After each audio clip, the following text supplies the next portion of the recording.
नमस्कार, मेरा नाम है सुरेंद्र कुमार और आप सभी का दक्षिणा ई क्लासरूम में बहुत बहुत स्वागत है।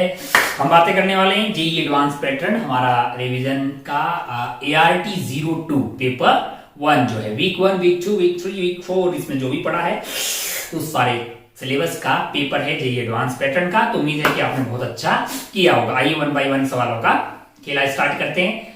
आप अपने आप को मोटिवेटेड रखिए और हम बेसिकली जेईई में नहीं जेईई एडवांस की तैयारी कर रहे हैं, तो आप ट्राई कीजिए कि जेईई एडवांस वाले पेपर में बहुत अच्छा करें ताकि आप 3 जुलाई वाले एग्जाम को फोड़ फाड़ पाए और बहुत अच्छी रैंक के साथ, बहुत ही बढ़िया ब्रांच के साथ, बहुत ही अच्छी आईआईटी में पहुंच पाए। जो भी आपसे गलतियां हुई हो, जो भी सवाल आपसे नहीं हुआ हो, उसको आप देखिएगा, करस्पॉन्डिंग कॉन्सेप्ट पे थोड़ा और वर्क कीजिए, थोड़े अच्छे सवाल उस पर सॉल्व कीजिए ताकि आप जेईई एडवांस के पेपर को अच्छे से टैकल कर पाए। बाकी खूब सारी बातें एग्जाम की स्ट्रेटजी वगैरह के बारे में अपन ने ऑलरेडी कर दी है कि पूरा पेपर सॉल्व नहीं करना होता है, हमको ढूंढना होता है कौन से सवाल हमें बहुत आसानी से हो जाएंगे, वैसे सवाल पहले सिलेक्ट करने होते हैं और उनको बहुत अच्छे से पहले मतलब जो है आंसर तक पहुंचा देना होता है, फिर बचे मुझे सवाल को टैकल करना होता है। पूरा पेपर हमें ऑब्वियसली पता है कि 100% सॉल्व नहीं कर पाएंगे गिवन टाइम फ्रेम में, लेकिन हाँ 50% 60% अगर हमने बहुत अच्छे से सॉल्व कर लिया तो हम भाई साहब अच्छी जगह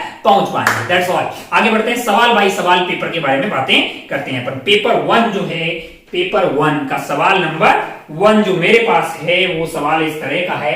सवाल नंबर 1 में प्रोजेक्टाइल और मैग्नेटिक फील्ड दोनों मिक्स किया गया है। एक पार्टिकल है जो यहां से फेंका गया है ग्राउंड से v0 रफ्तार से और टॉप मोस्ट पॉइंट पे इसकी रफ्तार हो जाएगी, अपने को पता है v0 cos थीटा। क्या हो जाएगी? v0 cos theta. और यहाँ पे मैग्नेटिक फील्ड जो दिया गया है वो हमें नहीं पता कि उसकी डायरेक्शन क्या है, पर हमें पता है कि इस वाले पे नीचे क्या लगना चाहिए, mg। तो ऊपर अगर आपका मैग्नेटिक फील्ड लग जाएगा तो आप इसको बैलेंस कर लेंगे और वो सीधा निकल जाएगा।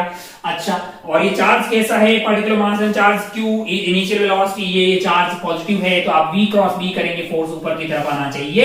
इसका मतलब ये अंदर की तरफ होना चाहिए क्योंकि v क्रॉस b का फोर्स ऊपर आना चाहिए ताकि वो mg और fm बराबर हो जाएंगे। fm होता है आपका q इंटू v की जगह v0 cos थीटा और b की वैल्यू b होगी, that must be equal to mg ताकि वो स्ट्रेट निकल जाए, एक्सेलरेशन 0 हो जाए।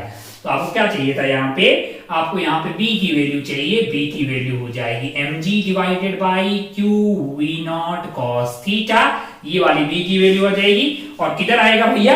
ये इनवर्ड आएगा, इनवर्ड आएगा तभी ना ऊपर की तरफ नेट फोर्स आएगा। v क्रॉस b से ऊपर की तरफ आ गया है, q पॉजिटिव है तो ये mg को बैलेंस कर लेगा और ये निकल जाएगा भाई साहब। तो ये आपको आंसर 2 में दिखाई देगा। आंसर 2 यानी कि b is equal to mg upon q v0 by cos theta, ये ऑप्शन 2 में दिखाई देगा। इसको टिक करके आप आगे बढ़ सकते थे। एक आसान किस्म का सवाल था। आगे बढ़ते हैं सवाल नंबर 2 पे। बढ़िया वाला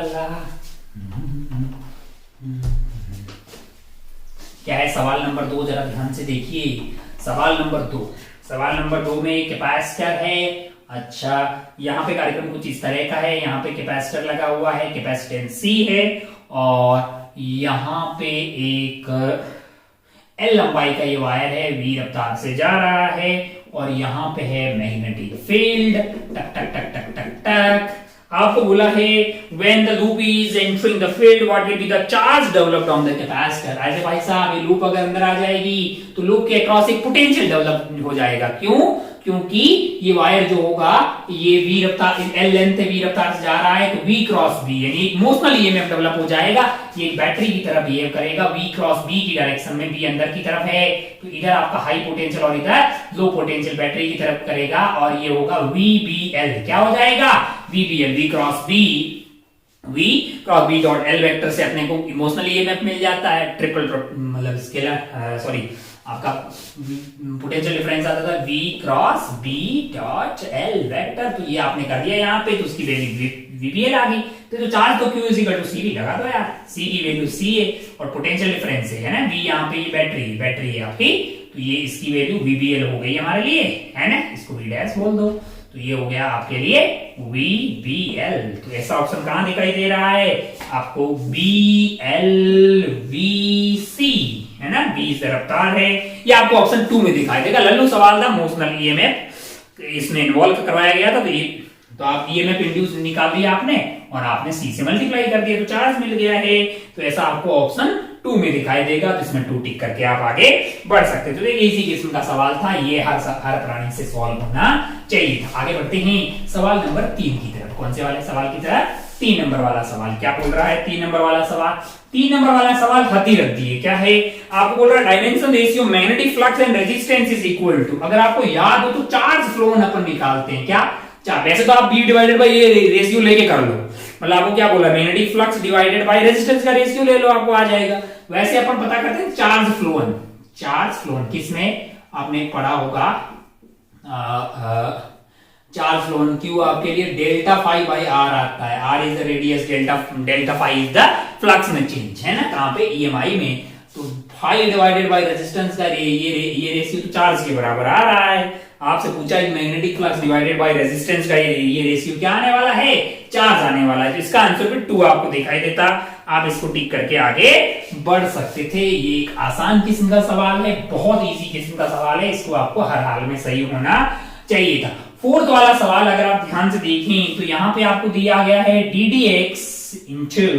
ddx of x की power n is equal to n into x की पावर n plus 1। बोला है कि ये गलत क्यों है? बोला है कि ये गलत क्यों है? अगर आप ध्यान से देखें तो ये x की पावर n और नीचे आप dx कर रहे हैं, तो यहां से अगर आप डायमेंशन देखेंगे तो ये x की पावर, यानी ये x की पावर n-1 आ जाएगा। और यहां से अगर आप ध्यान से देखेंगे तो x की पावर n plus 1 है। तो भैया जो लेफ्ट साइड में डायमेंशन है वो कम आ रही है। जैसे ये लेंथ होगा तो ये मान लो कि ये लेंथ में कुछ पावर कम आ जाएगी, ये ज्यादा आ जाएगी, तो फिर डायमेंशन ही सेम नहीं हो जाएगा। तो exponent of L is having more, नहीं less, n-1 is less n plus 1 से, तो इसका लेस है डायमेंशन। किसका कम है? लेफ्ट हैंड साइड का डायमेंशन कम है। किसके कंपेयर में? राइट हैंड साइड के कंपेयर में। Right hand side exponent of L has less dimension. मैंने कहा तो भैया कौन सा ऑप्शन में ऐसा आपको दिखाई दे रहा है? यहाँ पे भी 2 ऑप्शन में ही आपको दिखाई दे रहा है। ज्यादातर सवालों के आंसर 2 ही आ रहे हैं भाई साहब। सारे सवाल 1 to 4 तक सबके आंसर 2 है। कहा इसका आंसर आपको 2 दिखाई देता, आप इसको टिक करके आगे बढ़ सकते थे।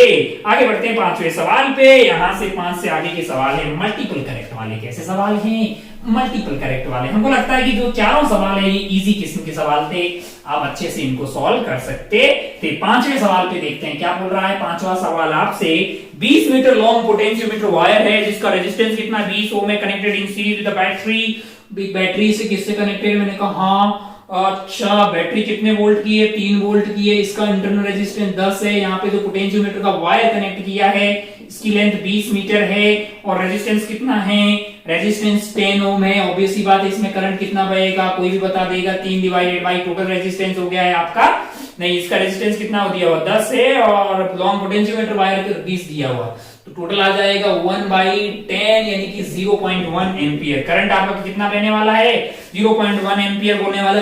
और इन दोनों पॉइंट के बीच में तो पोटेंशियल डिफरेंस माना कि ये पॉइंट A है, ये पॉइंट B है। वायर के अक्रॉस जो पोटेंशियल ड्रॉप आने वाला है वो मैक्सिमम जो ड्रॉप आएगा वो I into 20 आ जाएगा। I की वैल्यू 1/10 है, 20 ओम सॉरी इसका रेजिस्टेंस है, तो ये आपके पास 2 वोल्ट आने वाला है। तो मैक्सिमम जो ड्रॉप आने वाला है वो आपका 2 वोल्ट आ गया। मैंने कहा और क्या पूछा है? The length can be read up to 1 mm। अच्छा इसकी जो लेंथ है उसको 1 mm तक रीड किया जा सकता है। मैंने कहा अच्छा बहुत बढ़िया। तब आपको बोला है कि क्या होगी एक्यूरेसी किसकी? वोल्टेज की। मैंने कहा अच्छा भाई साहब, तो अपन निकाल लेते हैं वोल्टेज। अगर इसको 1 mm निकाल सकते हैं, यहाँ टोटल वोल्टेज ड्रॉप कितना आ रहा है? 2 वोल्ट आ रहा है। 2 वोल्ट कितने लेंथ पे?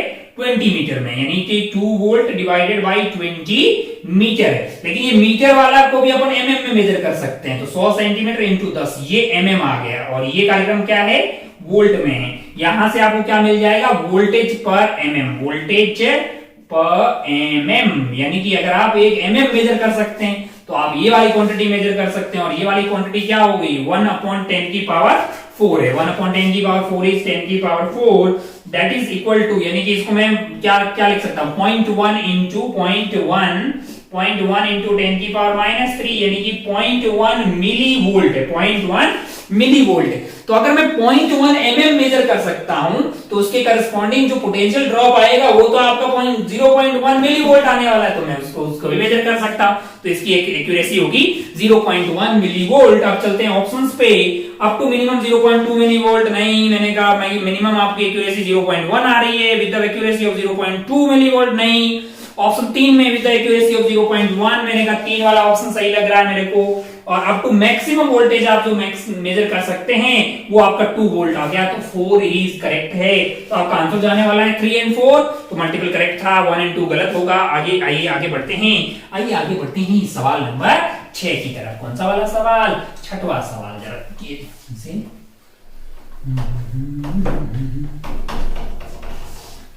6th वाले सवाल की।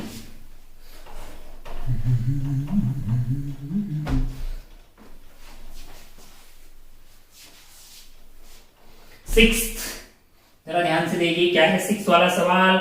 6th वाले सवाल में आपको बोला है यहां पे लगी हुई है स्प्रिंग। अच्छा भाई साहब, जो कनेक्टेड है एक ब्लॉक से, ब्लॉक का मास m है, इसका नाम a है। ये कार्यक्रम पूरा जो कनेक्टेड है, ये पूरा जो कार्यक्रम कनेक्टेड है वो कनेक्टेड है पुली से। किससे कनेक्टेड है? पुली से। और ये पुली जो है जा रही है ब्लॉक B के पास। किसके पास? ब्लॉक B के पास। इसका मास क्या है? इसका मास 2m। इसका मास क्या है? 2m। In the figure mass block A of mass m is connected to mass of block B, mass 2m है। The spring constant is K। spring constant क्या है? K है। All the surfaces are smooth and the system is released from the rest with the spring unstressed है। पहले spring जो unstressed थी, मैंने कहा बहुत बढ़िया। अच्छा, मैक्सिमम इलोंगेशन के बारे में बातें कर रहा है, बहुत सारी बातें बोल रहा है। अगर मैंने कहा मैक्सिमम इलोंगेशन होगा, क्या होगा? जब मैक्सिमम इलोंगेशन होगा, जब मैक्सिमम इलोंगेशन होगा तो ये यहां पहुंच जाएगा भाई साहब और ये नीचे पहुंच जाएगा। मान लीजिए कि ये यहां x चला गया तो ये यहां x नीचे जाने वाला है। पहले इसकी स्पीड बढ़ती रहेगी, जब मैक्सिमम इलोंगेशन होगा तो इसकी स्पीड 0, इसकी स्पीड 0। तो यहां पे क्या कम हुआ होगा आपके लिए? पोटेंशियल एनर्जी कम हुई होगी। कितनी कम हुई होगी? किसकी कम हुई होगी? 2m वाले की पोटेंशियल एनर्जी कम हुई होगी। वही वाले कहां स्टोर हुई होगी? इस वाले स्प्रिंग के अंदर स्टोर हुई होगी। तो अगर आप कंजर्वेशन ऑफ एनर्जी लगवाएंगे तो आपका पोटेंशियल एनर्जी कम हुआ है 2mg into x, that is stored in half के एक्स स्क्वायर। तो x में x की बत्तियां गुल कर दी, यहां से x की वैल्यू क्या आ रही है? 4mg/k is the maximum elongation. जब मैक्सिमम इलोंगेशन होगा दोनों की रफ्तार क्या हो जाएगी? यहाँ पे 0 और यहाँ पे 0, जब ये रुक जाएंगे। और क्या पूछा गया? Maximum extension in the spring is 4mg/k। मैंने कहा ऑप्शन 1 करेक्ट है। ऑप्शन 1 आपका करेक्ट है। 2 के बारे में बात करते हैं। The speed of block A when extension in the spring is 2mg/k। जब स्प्रिंग में एक्सटेंशन क्या हो? 2mg/k हो। क्या हो? 2mg/k हो। मैंने कहा चेक कर लेते हैं भाई। जब स्प्रिंग में इलोंगेशन 2mg/k होगा तो तब क्या होगा? अगर मान लीजिए x की वैल्यू 2mg/k हो, 2mg/k होगा। वैसे अगर आप ध्यान से देखेंगे तो यहाँ पे आपके पास क्या लगने वाला है? Spring force. चल आपके पास होगा 2mg/k। कितना हो जाएगा? 2mg/k। 2mg यहाँ पे फोर्स लगेगा, 2mg फोर्स यहाँ पे लग रहा होगा स्प्रिंग्स पे और 2mg लग रहा होगा यहाँ पे। इस पूरे सिस्टम में अगर आप देखेंगे 2mg यहां पे नीचे लग रहा होगा 2mg, और अगर x की वैल्यू होगी 2mg/k तो kx की वैल्यू भी आने वाली है 2mg, यानी कि नेट फोर्स 0 होगा। लेकिन फिर भी ये चल रहा होगा। मान लो कि ये चल रहा होगा v से, तो ये भी चल रहा होगा आपका v से। इलोंगेशन की कितना है? इतना है। क्या लगने वाला है अपने पास?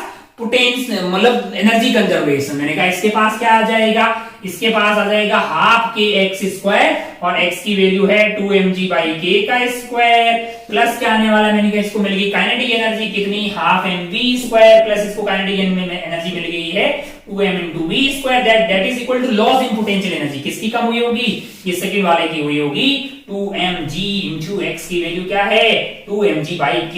यहां से अगर सॉल्व करेंगे तो अपने को क्या मिल जाएगा?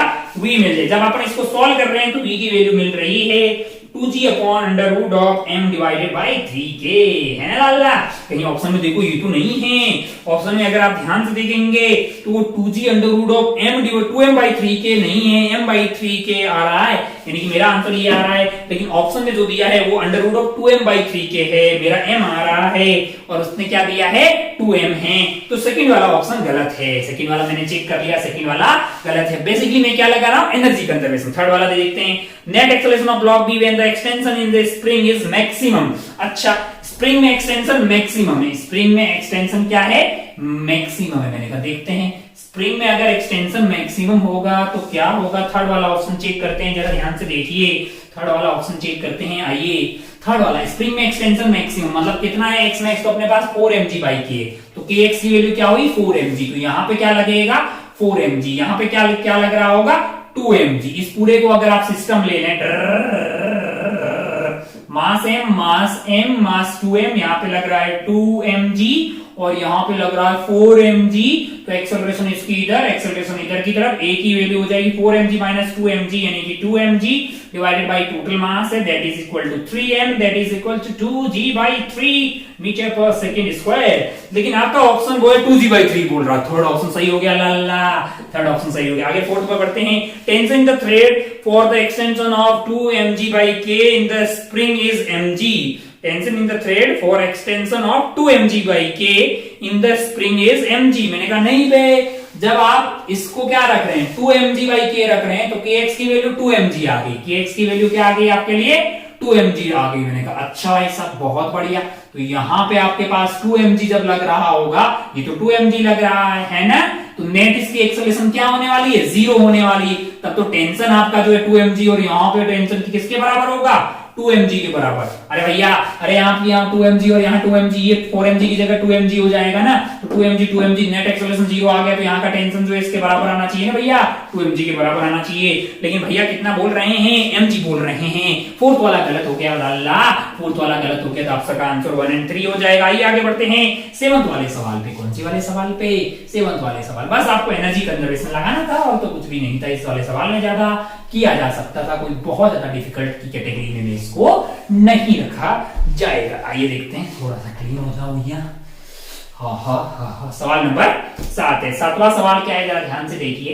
2 वायर आपको दिए गए हैं, एक वायर 1 है, ये वाला क्या है आपके लिए वायर 1 है, और दूसरा वाला वायर जो इसके नीचे है वो ऐसा है, इसका नाम 1 है, इसका नाम 2 है, यहाँ पे 2 बिंदु है, यहाँ पे C है और यहाँ पे बिंदु D है।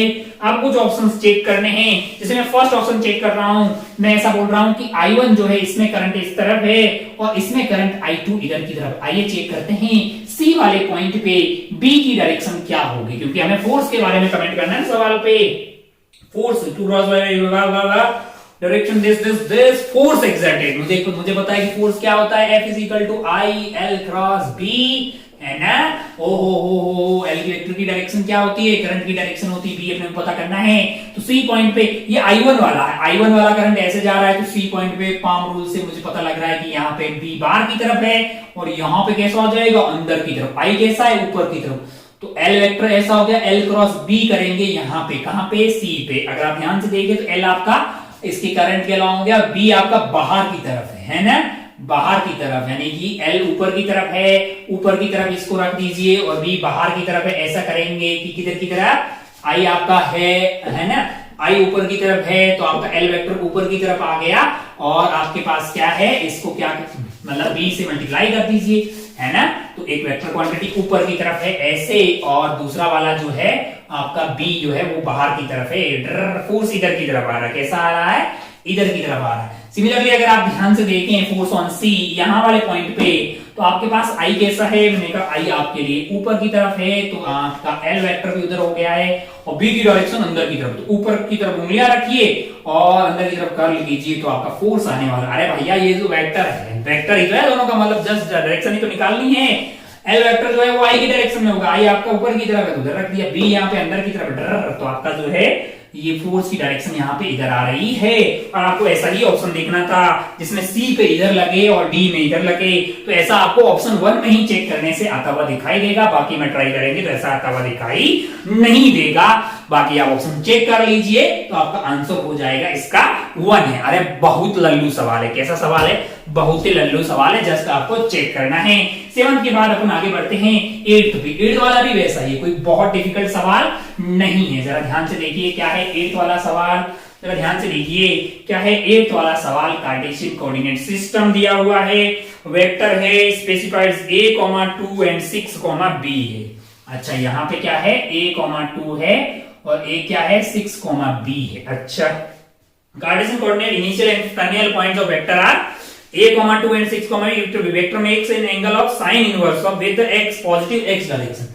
मैंने कहा अगर आप ध्यान से देखिए तो ये जो वेक्टर है आपका, मैं इसको r वेक्टर बोल देता हूं, ये 6 minus a i cap plus b minus 2 j cap है। मैंने कहा हाँ, और ये एंगल कितना बना रहा है, ये एंगल की कितना बना रहा है, अगर आप ध्यान से देखेंगे तो ये एंगल आपका x एक्सिस के साथ कितना बना रहा है, जरा ध्यान से देखिए। ये वाला एंगल आपके लिए थीटा हो गया, मान लो तो ये वाला एंगल थीटा हो गया, तो ये वाली दूरी और डिवाइडेड बाय ये वाली दूरी आपके लिए tan थीटा आ जाएगा। अच्छा साइन इनवर्स दिया हुआ है आपको 3/5, इसका मतलब थीटा आपको कितना दिया हो 37 डिग्री दिया हुआ है, तो यहां से आप लिख लीजिए tan 37 degree is equal to ये बाई ये तो वैल्यू होगी b माइनस 2, यानी कि b माइनस 2 डिवाइडेड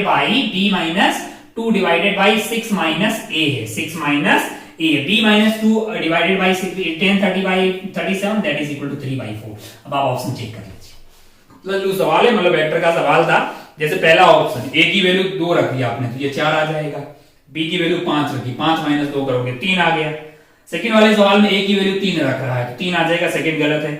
4 रखोगे केस में 4 रखोगे और यहाँ पे कितने रख लो 1.5, तो थर्ड भी सही हो जाएगा, सिमिलरली फोर्थ भी सही हो रहा है, तो आपका 2 को छोड़ के 1 3 4 इसके करेक्ट आंसर होंगे। बाकी आप ऑप्शन चेक कर ले, यहाँ पे b माइनस 2 और 6 माइनस a का रेशियो 3/4 आना चाहिए। आइए आगे बढ़ते हैं सवाल नंबर 9 की तरफ। कौन सा सवाल, 9 की तरफ, ये था 8 वाला सवाल। आगे बढ़ते हैं सवाल नंबर 9 की तरफ। उम्मीद है कि ये सबका सही होना चाहिए, ये आसान सवाल था भैया। 9th वाला सवाल देखिए जरा ध्यान से। 9th वाला सवाल क्या है, 9th वाला थोड़ा ठीक सवाल है। कैसा है, थोड़ा ठीक है, ज्यादा डिफिकल्ट वाली कोई बात नहीं है। यहाँ पे एक बकेट रखी हुई है, क्या रखी हुई है, यहाँ पे एक बकेट रखी हुई है। मैंने कहा अच्छा ओहो, और मास लेंस है, और यहाँ पे रखी हुई चेन टक टक टक टक टक टक टक टक टक टक टक ऐसा है ना, और इधर से भैया फोर्स लगा रहे हैं, इसमें फोर्स लगा रहे हैं तो क्या होगा कि ये जो रायता है ये फोल्ड हो जाएगा इसके अंदर। मान लो कि ये बकेट किसी टी टाइम पे चल के दूरी कुछ कवर करेगी, उतना पार्ट अंदर की तरफ घुस जाएगा। कितना दूरी तय करेगी, s equal to ut plus half a t square, और ऐसा करते करते इसकी रफ्तार हो जाएगी v होगी u प्लस a t, यानी a इंटू टी आ जाएगा रफ्तार। अच्छा भाई साहब बहुत बढ़िया, और इतने पार्ट अंदर घुस जाएगा जिसका मास क्या होगा, मैंने कहा मास हो जाएगा लेंथ इंटू लेमडा। लेंथ इसकी क्या है, लेंथ इसकी हो जाएगी बेसिकली आपका s के बराबर ही हो जाएगी, तो lambda into half a t square, तो इसका मास हो गया। मैंने कहा अच्छा भाई साहब बहुत बढ़िया, बहुत शानदार। तो किसी भी पॉइंट पे ये जो फोर्स है वो पावर क्या डिलीवर कर रहा होगा, वो होगा आपका F इंटू वी। क्या हो जाएगा, F इंटू वी हो जाएगा। मैंने कहा अच्छा भाई साहब बहुत बढ़िया, बहुत शानदार, बहुत ही बढ़िया। सॉरी, अब मैं क्या चाहता हूं कि मुझे पावर, अल्टीमेट सवाल में पूछा गया है there is no friction between this. Okay, मुझे पूछा है फोर्स के बारे में ना, फोर्स के बारे में पूछा है। मैं फोर्स निकाल सकता हूं, पावर क्यों निकाल रहा हूं, मैं निकालता हूं लीनियर मोमेंटम। क्या निकालता हूं, लीनियर मोमेंटम। अगर फंक्शन ऑफ टाइम मिल गया तो मैं डिफरेंशिएट करूंगा तो मुझे फोर्स मिल जाएगा, और फोर्स मिल जाएगा तो मैं वर्क डन, पावर सब कुछ निकाल दूंगा, है ना लाला। कैसे, मैंने कहा अगर आप P की बात करें, P is for linear momentum. क्या, लीनियर मोमेंटम, वो क्या होगा m इंटू वी, और m की वैल्यू आ गई lambda half a t square, और v की वैल्यू किसी भी टाइम पे रहेगी a t, तो ये वैल्यू आ रही है आपके लिए, ये वैल्यू आपके लिए p आ गई। क्या आ गई है, p आ गई है lambda a square by 2t की power 3, lambda a square T cube divided by 2, आपको p मिल गया। अब आपको फोर्स चाहिए तो आप क्या कर देंगे, dp डिवाइडेड बाई dt, इसको कर दीजिए डिफरेंशिएट, तो लेमडा a स्क्वायर बाई 2 यहां से आ जाएगा 3t स्क्वायर। क्या आ जाएगा, 3t स्क्वायर। अच्छा भाई साहब बहुत बढ़िया, बहुत शानदार। तो फोर्स मिल गया आपको, फोर्स पहला ऑप्शन चेक कीजिए, 3 लेमडा बाई 280 स्क्वायर। हाँ फर्स्ट आपका करेक्ट हो गया भाई साहब, काइको की फोर्स आपको मिल गया है।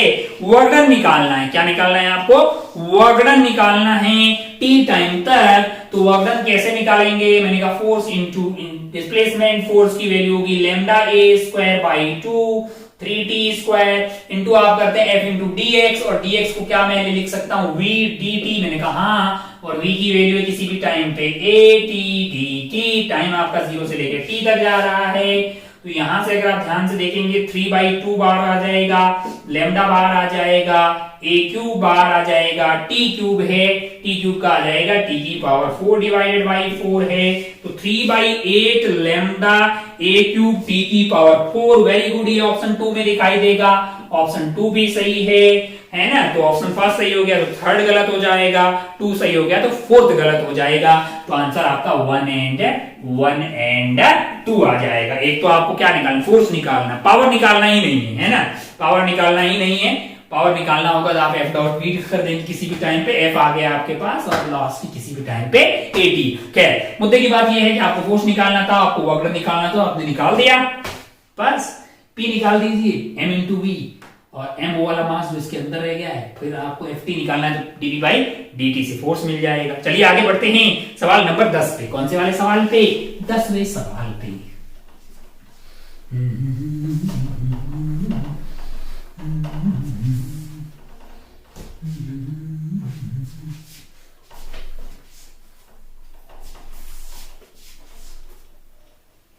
सवाल नंबर 10 देखिए जरा ध्यान से। हाँ, सवाल नंबर 10 क्या है? सवाल नंबर 10 जरा ध्यान से देखिए।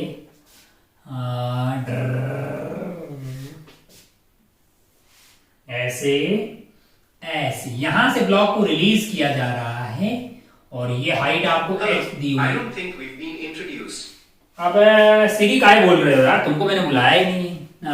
यहां से इसको रिलीज किया गया है h हाइट से यहां से रिलीज किया गया है, और आपसे बोला कि सर्कुलर पूरी कर ले। अच्छा, तो अगर आप ध्यान से देखें लाला, तो ये यहां से लेके इसमें नीचे आएगा, कितना नीचे आएगा? मैंने कहा यहां से यहां तक 2r हो गया, नीचे आ जाएगा ये h प्लस 2r, है ना।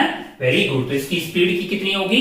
मैंने कहा अगर आप ध्यान से देखें, अगर आप ध्यान से देखें तो आपको क्या लगाना है, यहां से यहां तक इसके पास आ जाएगी kinetic energy half mv², that is equal to loss in potential energy, यानी कि mg h प्लस 2r है। m ने m की बत्तियां गुल कर दी, v की वैल्यू आ जाएगी under root of 2gh plus 2r, 2gh plus 2r। इतनी रफ्तार से ये यहां पहुंच जाएगा।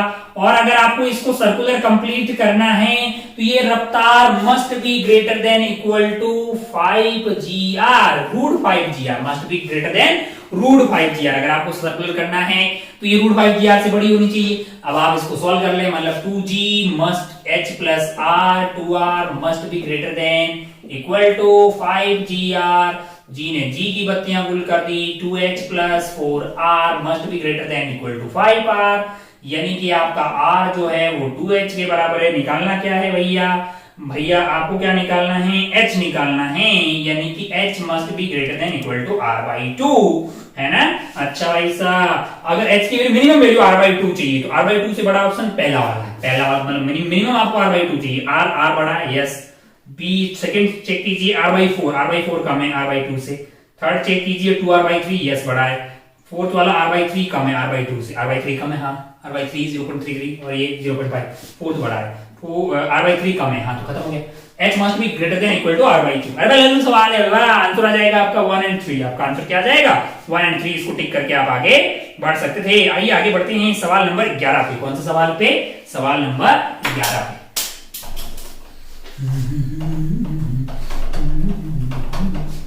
सवाल नंबर 11 क्लीन हो जाओ भैया, जरा ध्यान से देखिए क्या है सवाल नंबर 11।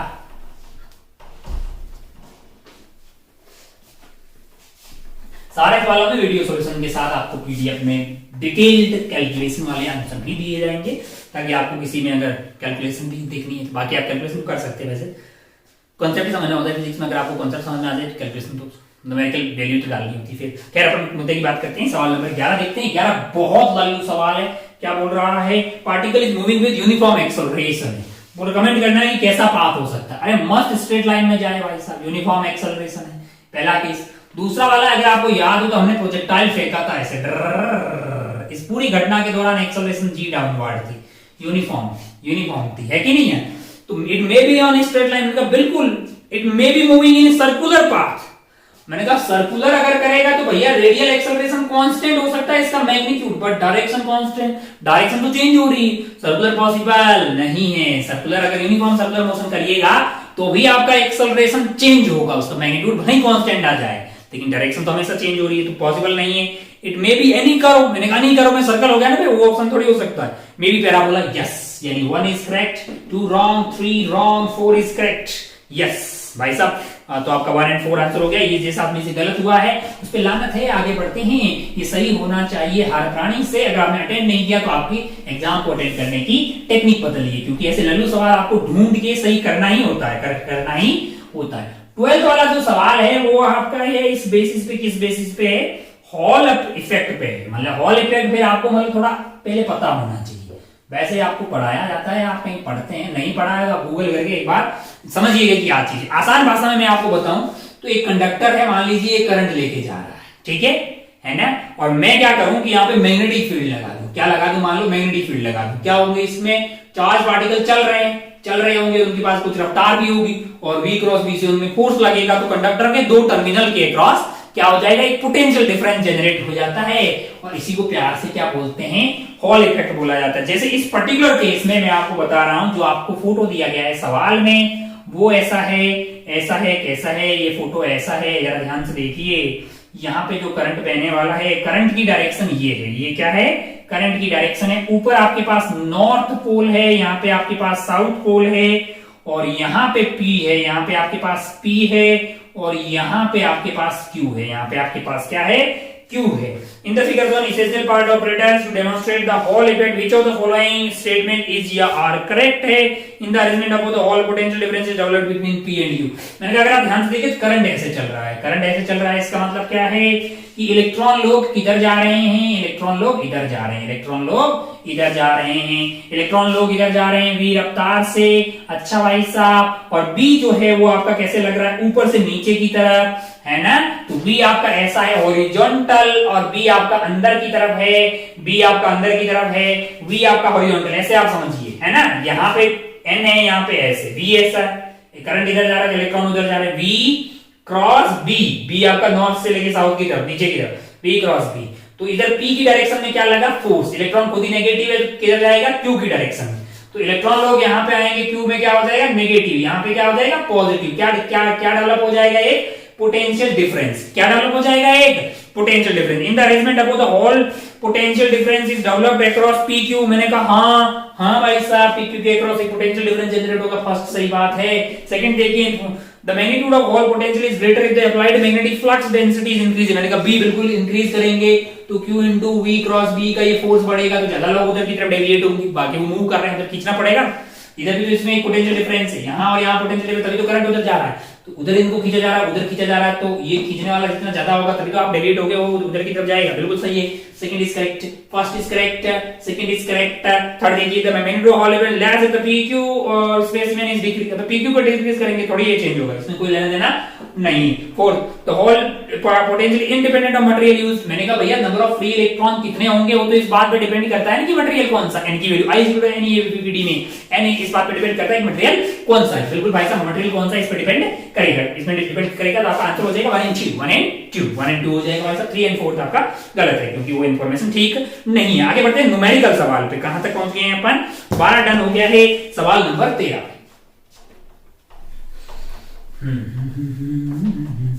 क्लीन हो जाओ भाई साहब अच्छे से।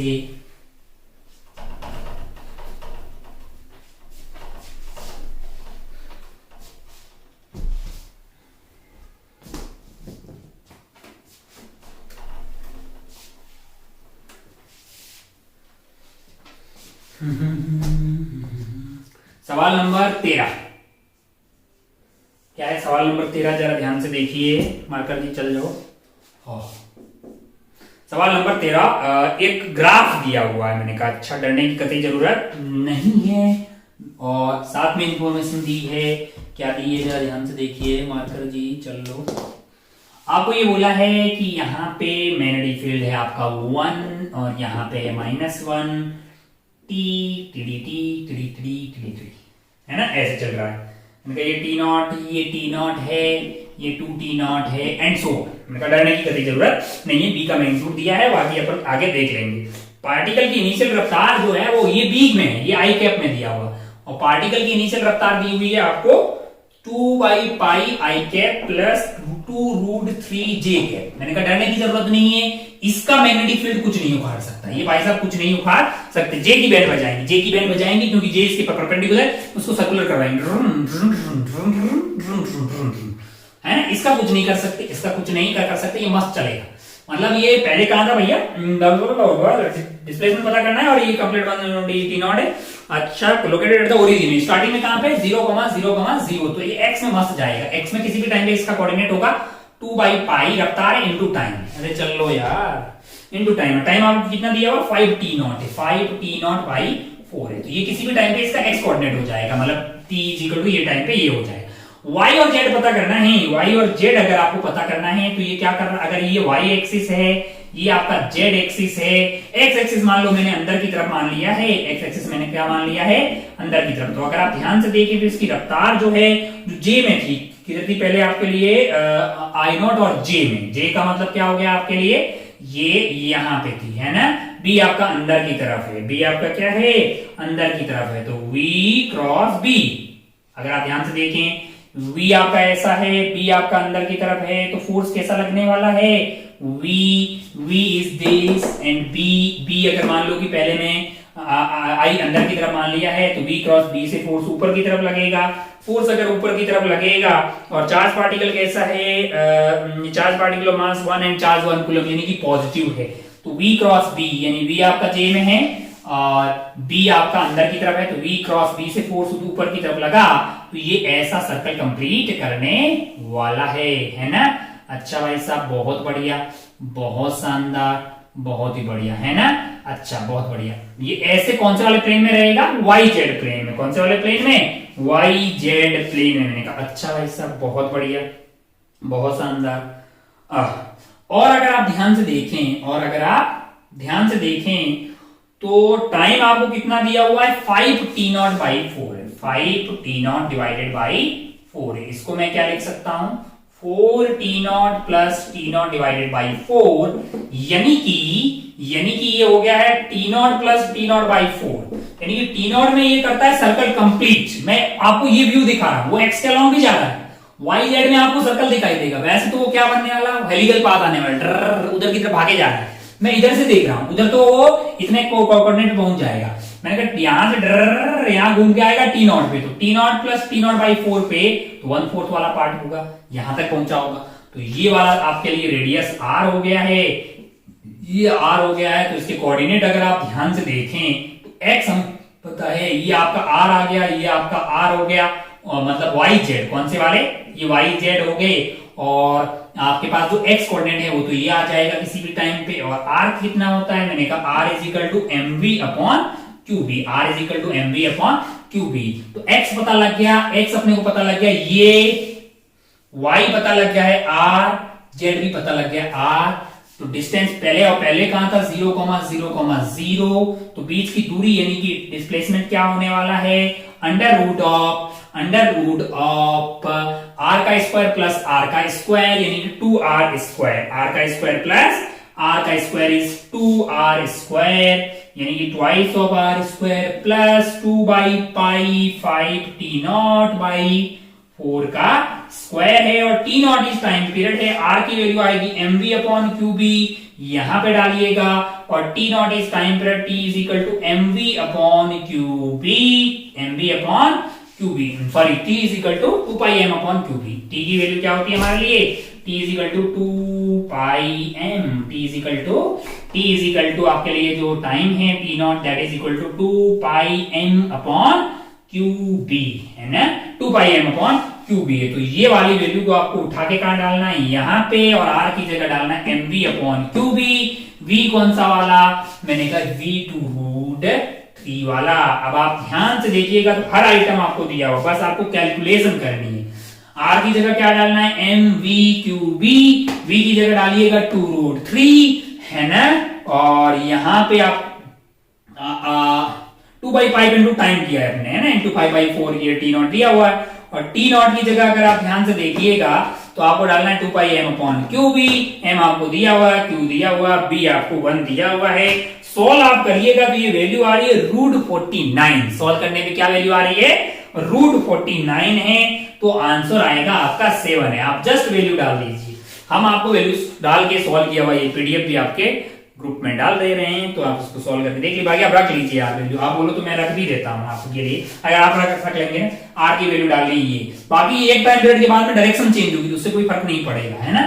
बोलिए ऐसे घूमे कैसे घूमे, सर्कल तो ऐसे ही होगा, है ना। चलिए वो आगे तो बढ़ ही रहा होगा ना एक्स में, बाकी है ना।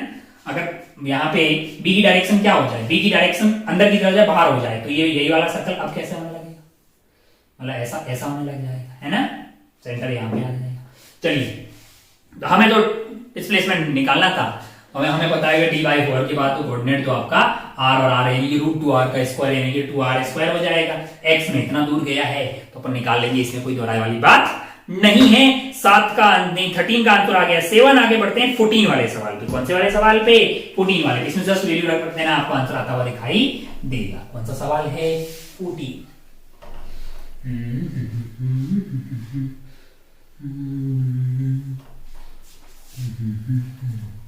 क्या है 14 वाला सवाल, जरा ध्यान से देखिए। 14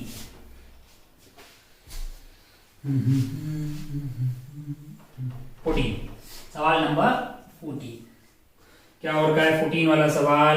14 वाला सवाल अगर आप ध्यान से देखेंगे तो यहाँ पे है आपके पास R और यहाँ पे है EMF E बैटरी का, यहाँ पे लगी हुई है एक रॉड और रॉड पे लग रहा है एक फोर्स।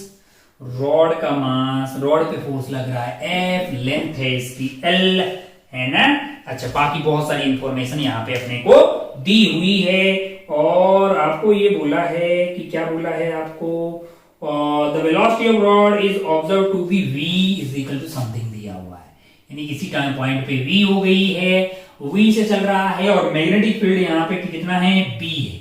अगर मैग्नेटिक फील्ड b है तो एक पोटेंशियल डिफरेंस यहाँ पे क्रिएट हो जाएगा मोशनल ईएमएफ। मैंने कहा v क्रॉस b से ये हो जाएगा आपका VBL। मैंने कहा तो करंट फिर ऐसे फ्लो करने वाला है। मैंने कहा I की वैल्यू क्या हो जाएगी? मैंने कहा VBL divided by -E divided by आपका टोटल रेजिस्टेंस। इसका कोई रेजिस्टेंस दिया है क्या? इसका कोई रेजिस्टेंस नहीं है, तो यही वाला R आ जाएगा। अगर आप ध्यान से देखें तो ये करंट ऐसे जाएगा तो IF is equal to ILB होता है, IL cross B, L cross B, B अंदर की तरफ है, I की डायरेक्शन में आगे पीछे की तरफ आपका एक फोर्स लगेगा ये तो नेट फोर्स आपका अब कैपिटल F माइनस ये वाला फोर्स आ जाएगा। ये वाला फोर्स कौन सा है? मैग्नेटिक फोर्स इस पे लगने वाला है, तो नेट फोर्स आ जाएगा F माइनस ILB और I की वैल्यू क्या हो जाएगी? VBL minus E divided by R ILB that is equal to mass into acceleration, that is equal to mass into acceleration. Mass इसका m दिया हुआ है और एक्सेलरेशन को अपन डाल देंगे dv बाई dt। ये वाला जो v है वो आपको सवाल में दिया हुआ है, कितना दिया हुआ है? v0 cos omega t। तो यहां से आपको अगर आप dv बाई dt इसको डिफरेंशिएट करेंगे तो आपको क्या मिल जाएगा? dv बाई dt मिल जाएगा, यानी कि v0 minus of sine omega t into omega. तो यहां से आपको f सारा रायता इधर ले जाइए, आपको f मिल जाएगा। f आपको मिल रहा होगा minus of m v0 omega sine omega t plus b square l square by r v0 cos omega t। v की वैल्यू डाल दी है हमने, minus of b l e divided by r, है ना। सारे टर्म उधर ले गया तो मुझे क्या मिल गया है? यहाँ पे f मिल गया। अब मुझे क्या निकालना? पावर निकालना है। पावर निकालने का ना ये वाला फोर्स मिल गया। पावर क्या होगी? F इंटू V होगी, जिसको V से मल्टीप्लाई कर दीजिए। V को मल्टीप्लाई करेंगे तो आपके पास खूब सारी टर्म आएगी, फिर आपको क्या निकालना है? एवरेज पावर निकालना है। ये है साइन ओमेगा टी और V है कोस omega T. Sine omega T into cos omega T बन जाएगा साइन थीटा कोस थीटा, वो आ जाएगा साइन 2 थीटा का फॉर्मूला, और एक टाइम पीरियड में उसका एवरेज 0 होता है। पहली वाली टर्म का तो मैंने लोड ही नहीं लिया, मुझे एवरेज पूछा गया है, मैं मल्टीप्लाई ही नहीं कर रहा। दूसरी वाली टर्म यहाँ पे जो लास्ट वाली BLV, जब इसको कोस ओमेगा टी से मल्टीप्लाई करेंगे तो कोस ओमेगा टी की टर्म आएगी एक टाइम पीरियड में। कोस थीटा का आपके पास तो एवरेज आने वाला है, वो क्या आने वाला है? 0 आने वाला है। तो मेरे काम से का कौन सा रह गया, ये रह गया, क्योंकि B square L square R v not cos omega t, और ये वी नॉट भी यहाँ मल्टीप्लाई हो जाएगा कोस स्क्वायर ओमेगा टी, और इसका टाइम पीरियड, इसका जो एवरेज वैल्यू आएगी वो एक साइकिल में हाफ आ जाएगी। तो वो अपने को पता है भाई साहब, यहां से अपने पास क्या आने वाला है, B square L square by R v not और एक वी नॉट का square cos square omega t बनेगा, और उसका एवरेज आपके लिए हाफ आ जाएगा। ऐसा कहीं आपको दिखाई दे रहा है? आपको एवरेज पूछा गया भैया, बाकी सबका एवरेज 0 प्लस ये हो जाएगा B square L square v not, यहां पे भी वी नॉट है, यहां पे भी वी नॉट है ना, डिवाइडेड बाई आपके पास 2r आ रहा है। अब तो क्या करना है, आपको वैल्यू ही तो डालनी है ना यार, अब तो आपको वैल्यू ही डालनी है, वैल्यू आप डालिएगा आपको आंसर मिल जाएगा, वैल्यू डालेंगे तो आपको वैल्यू मिल। बी आपको दिया गया सवाल में, वेरी वेरी गुड। क्या आपको वी नॉट दिया गया है? मैंने कहा बिल्कुल दिया गया है। एल आपको दिया 1 सेंटीमीटर, उसको 1 डिवाइडेड बाई 100 डालने का है ना। स्मॉल आर दिया हुआ है, मैंने कहा बिल्कुल दिया हुआ सवाल में 2 × 10⁻⁴। ये सारी वैल्यू अगर आप इसमें डाल रहे हैं तो ये वैल्यू आपको सॉल्व करके 4 आती हुई दिखाई दे रही है। कैसी आती हुई दिखाई दे रही है?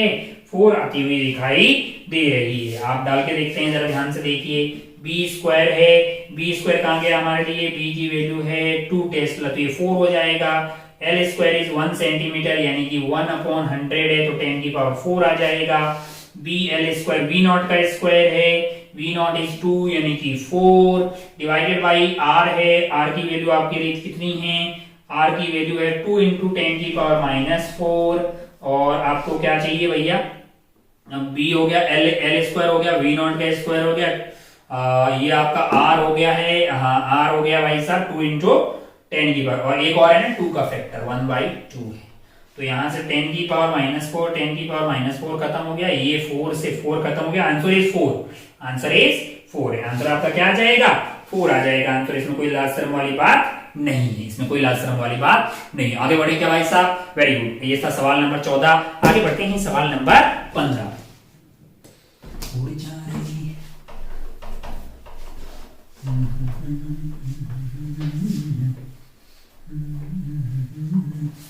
सवाल नंबर 15, सवाल नंबर 15 क्या है? सवाल नंबर 15 जरा ध्यान से देखिए। सवाल नंबर 15 इस गैल्वेनोमीटर है, रेजिस्टेंस दिया हुआ है, इसमें संट लगा रखा है, आर दिया हुआ है। मैं जो सवाल दिया गया है उसका सर्किट बना रहा हूं। सर्किट कुछ इस तरह का है कि यहाँ पे एक बैटरी है और यहाँ पे है रेजिस्टेंस आर, और ये पूरा खेला कनेक्टेड है गैल्वेनोमीटर से, और यहाँ पैरेलली लगा हुआ है एक संट वायर जिसका रेजिस्टेंस है एस। आपको निकालना है करंट सेंसिटिविटी। सवाल में क्या निकालना है? सवाल में आपको निकालना है करंट सेंसिटिविटी। तो करंट सेंसिटिविटी होती क्या है? Number of divisions divided by current है, लेकिन आपको यहाँ पे डिविजन्स पर मिली एम्पियर में ये निकालना है। मतलब आपको अल्टीमेटली करंट कौन सा वाला? जो गैल्वेनोमीटर में जा रहा है, यानी ये वाला करंट निकालना है। तो ये आपको जो है मतलब ये V दिया हुआ है, तो पहले तो आपको क्या निकालना पड़ेगा? इसका G मान लेते हैं रेजिस्टेंस, और इसका S है, ये आपका G × S/G+S आ जाएगा, डिवाइडेड बाई R करोगे तो यहाँ पे करंट आ जाएगा। हमको पहले ये निकालना है, फिर ये निकालना है, तो पहले I निकाल के फिर अपन IG निकाल सकते हैं। IG निकालने के लिए मैं क्या करूंगा? मैंने कहा पहले I निकाल दूंगा, वो आपका आ जाएगा V डिवाइडेड बाई GS/G+S+R, ये आ गया। अब इसमें कितना करंट जाएगा G वाले में, वो आपका इस बात पे डिपेंड करेगा S/G+S पे, है ना। तो वहां से आपको क्या आ जाएगा? करंट कितना IG में जा रहा है। इसको अगर आप थोड़ा सिंप्लीफाई कर रहे हैं तो ये आपका आ रहा है VS डिवाइडेड बाई GS+RS+RG। थोड़ी जल्दीबाजी अपने को वैल्यू डाल दीजिए भाई साहब, सारी वैल्यू डाल दीजिए आप। सारी अगर वैल्यू डालेंगे तो IG की वैल्यू जो आ रही है वो मैं आपको बता रहा हूं। आपको V दिया हुआ है, मैंने कहा बिल्कुल कि कितना दिया हुआ है? 2 वोल्ट दिया हुआ है। आपको और क्या दिया हुआ है? 50 ओम आपको संट रेजिस्टेंस S दिया हुआ है। तो आप वैल्यू डालते रहिए।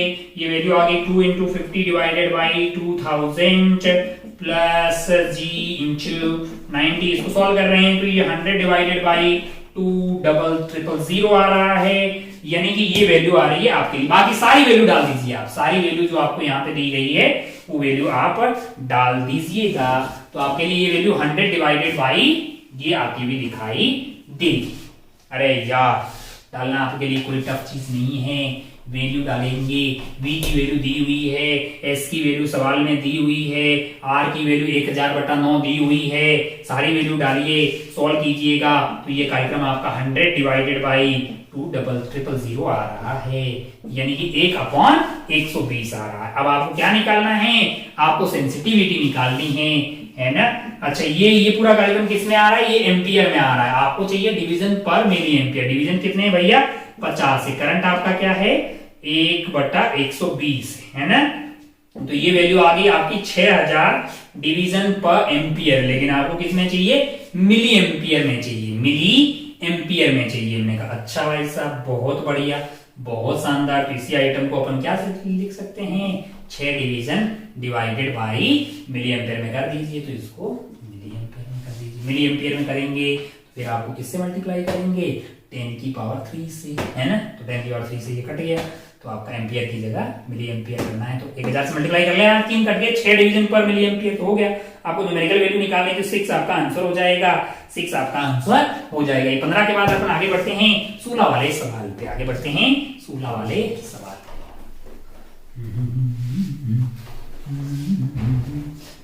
Crystal clear. आगे बढ़ते हैं 16 वाला सवाल पे। 16 वाला सवाल क्या है, जरा ध्यान से देखिए। पेन चल जाओ यार भाई।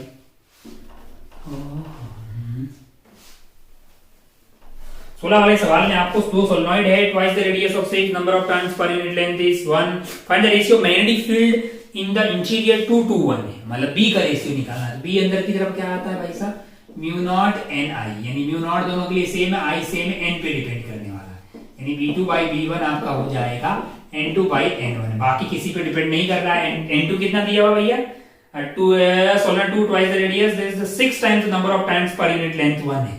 अच्छा, ये 6/1 दिया तो 6 आ गया भैया रेशियो, 6 आंसर टिक करके आगे बढ़। बाकी रेडियस से अपने को कोई मतलब नहीं है, नंबर ऑफ टर्न्स हमारे लिए काम की बात है, करंट सेम है, तो आपका रेशियो आ गया 6, तो 6 आंसर टिक कर और आगे बढ़। लल्लू सवाल था ये, हर आदमी से सही होना चाहिए था, बाकी सारी चीजें सेम रहेगी। आगे बढ़ते हैं सवाल नंबर 17 पे, सेकंड लास्ट सवाल है 17 आपका।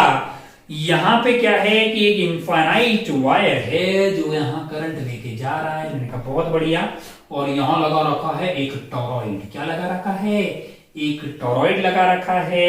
मैंने कहा अच्छा, और ये जो वायर है ये करंट जो लेके जा रहा है, ये करंट है आपके पास I = I0 sin omega T, I = I0 sin omega T है। एरिया ऑफ क्रॉस सेक्शन जो टॉरॉइड का है वो A है, और क्या इंफॉर्मेशन दी हुई है, नंबर ऑफ टर्न्स जो है वो n है। तो फ्लक्स निकालना होगा, मैंने कहा हाँ, I = क्या होगा, मैंने कहा B × A हो जाएगा। रेडियस आपको कितना दिया हुआ है इसका, A दिया हुआ, A दिया हुआ, तो यहाँ पे B की वैल्यू क्या होगी, मैंने कहा म्यू नॉट I/2πa। तो यहां से अगर आप फाई लिखेंगे तो फाई आपका आ जाएगा म्यू नॉट /2πa, और I की वैल्यू क्या है, I0 sin omega T. Phi आपका आ गया B × A, और एरिया हो जाएगा आपका A दिया हुआ है, और एक टर्न है नहीं, टोटल नंबर ऑफ टर्न कितने हैं, n टर्न है, यार एक में इतना फ्लक्स होगा, टोटल नंबर ऑफ टर्न्स कितने हैं, n है, टोटल फ्लक्स आ गया।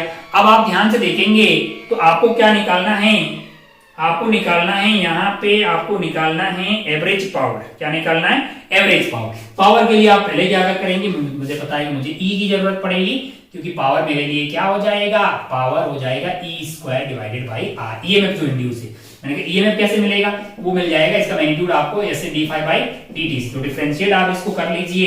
तो ये वैल्यू आ रही है mu naught I0 a n 2πa, omega बाहर आ जाएगा, कोस ओमेगा टी आपको क्या मिल गया है, ये आपको EMF मिल गया है। इसको स्क्वायर कर देंगे तो आपको क्या मिल जाएगा, स्क्वायर/r कर देंगे, पावर मिल जाएगा। तो पावर आपके लिए आने वाला है mu naught I0 a n omega upon 2πa का square into cos square omega T divided by r। मैंने कहा अगर आप ध्यान से देखें तो एवरेज पावर की बात करेंगे, ये तो कांस्टेंट है, कोस स्क्वायर ओमेगा टी का एवरेज पावर कितनी आने, इसकी वैल्यू कितनी आने वाली है, 1/2। तो हमें क्या निकालना है, हमें mu naught I0 a n omega divided by 2πa का whole square into 1/2 into 1/r की वैल्यू हमें निकालनी है। Mu naught I0 a n omega divided by 2πa का whole square into 1/2 into 1/r। अब आप वैल्यू रखिएगा भैया, जब आप सारी वैल्यू रख देंगे तो आप क्या करेंगे, सारी वैल्यूज को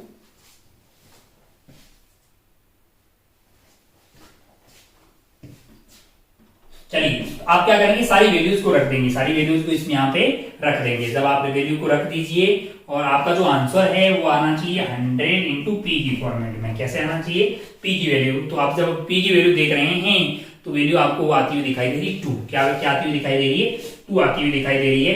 17 का आंसर आपका क्या जाना चाहिए, 2 जाना चाहिए था। आप इसको टिक करके आगे फिल करके आगे बढ़ सकते थे। बाकी कैलकुलेशन आप कर ले, आना चाहिए 2 आना, आंसर दिया तो 2 आना चाहिए। Very good. चलते हैं, बढ़ते हैं लास्ट एंड फाइनल सवाल पे। कौन से वाले सवाल पे, लास्ट एंड फाइनल सवाल 18 वाला सवाल है। जरा देखिए ध्यान से, क्या है ये वाला सवाल।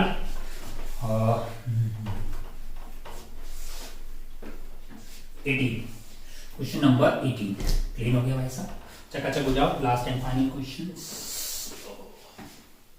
सवाल नंबर 18 जरा ध्यान से देखिए। सवाल नंबर 18 आप देखेंगे तो एक कैपेसिटर लगा हुआ है। कैपेसिटर यहाँ बैटरिया लगी हुई है। बैटरिया का ईएमएफ आपको दिया हुआ है कितना, 3 वोल्ट है। और यहां से आपका रेजिस्टेंस जो है वो ऐसे लगा हुआ है, ये C है 2 फैरेड के बराबर, और यहाँ पे है R। और ठीक है भाई साहब, K की वैल्यू। अच्छा, तो अगर आप ध्यान से देखिए तो पहले इस पे जो चार्ज आने वाला है, यानी इसका कैपेसिटेंस देखेंगे तो C is equal to epsilon not A by D. Heat का सवाल है तो अपने लिए कोई टफ चीज नहीं है। अपन पहले एनर्जी निकाल लेंगे, बाद की एनर्जी निकाल लेंगे, वर्क डन बाई बैटरी निकाल देंगे। हीट निकालना हमारे लिए कोई टफ चीज नहीं है। पहले कैपेसिटेंस C था इसका, और चार्ज रहेगा इनफाइनाइट टाइम के बाद, इसका कोई रोल नहीं है। तो चार्ज इसके पास रहने वाला है C इंटू V के बराबर। वरना एनर्जी कितनी होगी, ये सब इनिशियली बातें कर रहे हैं। T इज इक्वल टू मतलब इनिशियली, जब स्विच ऑन आपका क्या कर रहा है वो इसके अंदर डाला ही नहीं है, मतलब डायरेक्टली डाला नहीं, उससे पहले की बातें कर रहे हैं, इनिशियली बातें कर रहे हैं। कैसी, इनिशियली, इसको डालने से पहले, मतलब एक आइटम इसके अंदर डाल रहे हैं, इसको डालने से पहले की बात कर रहे हैं। एनर्जी कितनी होगी इनिशियली आपके पास, हाफ CV स्क्वायर है ना, हाफ CV स्क्वायर है। तो हाफ C, ये जो भी E है ना, यहाँ पे E है तो E है तो E आ जाएगा हाफ CE स्क्वायर। ये बातें हैं। अब आप ध्यान से देखें, जब आप दोबारा इसको बात फाइनल वाली बात करेंगे तो कैपेसिटेंस चेंज हो जाएगा। क्या हो जाएगा, कैपेसिटेंस यहाँ पे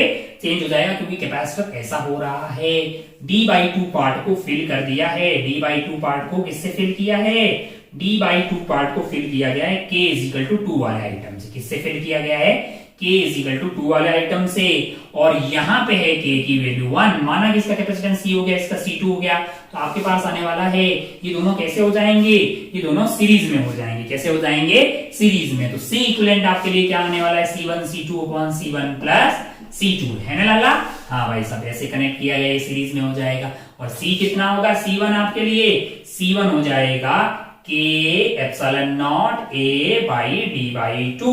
और C2 की वैल्यू क्या आएगी, मैंने कहा 1 into epsilon not A divided by D/2। दोनों सीरीज में हैं। जब आप सोल्व करके इसको निकालेंगे तो ये जो वैल्यू आ रही है, यानी कि आपके पास जो क्या आना चाहिए, C1 C2 अपॉन, तो C इक्विवेलेंट के लिए जो कॉमन आ जाएगा, क्या आ जाएगा आपके लिए कॉमन आ जाएगा, ये आइटम 2 है, ये आइटम 2 है, तो ये आप निकाल लीजिए। क्या कीजिए, यहाँ पे D/2 है। तो अगर आप ध्यान से देखें, मैं इस वाले आइटम को क्या मान लूं, इस वाले आइटम को x मान लूं, तो ये आपका लिए 2x है, ये 2x है, ये x है। तो C इक्विवेलेंट कितना हो जाएगा आपके लिए, 2x square upon 2x plus x है, यानी कि आपका 2x डिवाइडेड बाई 3, यानी कि 2/3। और x की वैल्यू क्या हो गई है, epsilon not A by D/2। D यहाँ रखिए, 2 ऊपर चला गया, तो 4/3 और epsilon not A by D, epsilon not A by D is पुराने वाला C। तो C आपका 4/C डैश जो है वो 4/3 टाइम ऑफ C हो गया। अरे ठीक है यार, इसमें कोई बुराई वाली बात नहीं है। अब अगर आप ध्यान से देखेंगे तो अब जो नया चार्ज आने वाला है Q डैश, वो कितना हो जाएगा, मैंने कहा वो हो जाएगा आपका 4/3 C इंटू E। 4/3 यहाँ पे C है और E आपका ये इतना चार्ज हो जाएगा। तो चार्ज यहाँ पे था पहले C इंटू E, कितना था, C इंटू E, और अब हो गया है 4/3 C इंटू E। चार्ज बढ़ा है, इसका मतलब बैटरी में से कितना चार्ज फ्लो हुआ है, Q is basically CE minus C minus 4/3। 4/3 CE minus CE।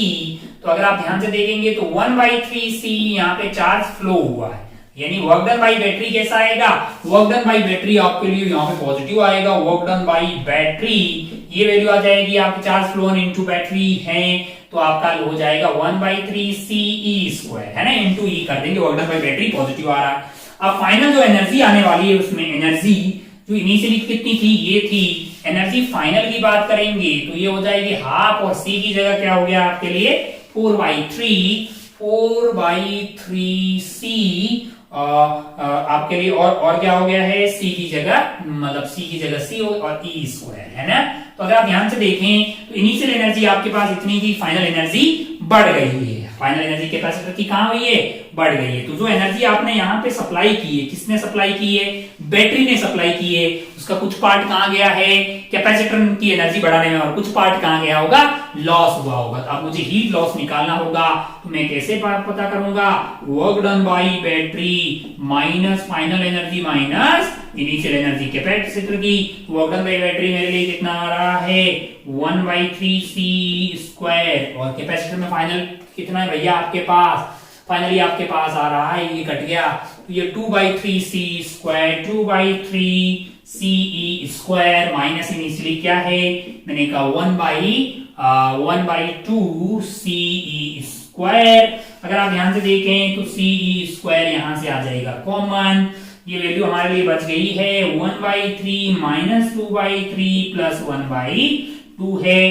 तो एलसीएम आपके लिए आ गया CE स्क्वायर, और ये आ गया 6, यानी कि 2 माइनस 4 प्लस 3, यानी कि कितना आ गया है, ये आपका हो गया 5 माइनस 4, यानी कि 1/6 CE स्क्वायर, यानी कि 1/6 इंटू सी की वैल्यू सवाल में कितना दिया भैया, सी की वैल्यू 2 दी हुई है और ई की वैल्यू आपको दी हुई है 3 वोल्ट, स्क्वायर करेंगे तो 9 आ जाएगा, ये कट के 3 आ गया है, 3 से ये कट के 3 हो गया। भाई साहब आंसर क्या आने वाला है 3 जूल, क्या आने वाला है 3 जूल का आपको हीट लॉस हुआ है। तो आपको क्या पूछा गया है, इन जूल कितना हीट लॉस हुआ है, तो आप फिल कर सकते थे 3 इस वाले सवाल में, और इसके साथ ही पेपर 1 का डिस्कशन यहाँ पे होता है खत्म।